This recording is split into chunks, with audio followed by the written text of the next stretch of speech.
காசு பணம் இல்லாதவன் ஏழ மகன்தான்.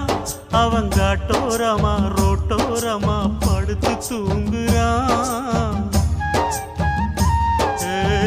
சொத்து சொகம் உள்ளவனோ செல்வ மகன்தான். அவன் பஞ்சு மெத்த போட்டிருந்தும் முழிச்சு ஏங்குறான்.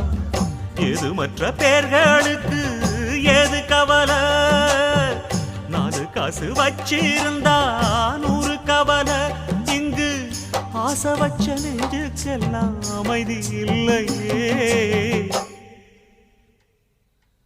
என்ன வேலை அது என்ன வேலை? மன நிம்மதிதான் இங்கு என்ன வேலை? எந்த கடை அது எந்த கடை? அதை விற்கிறது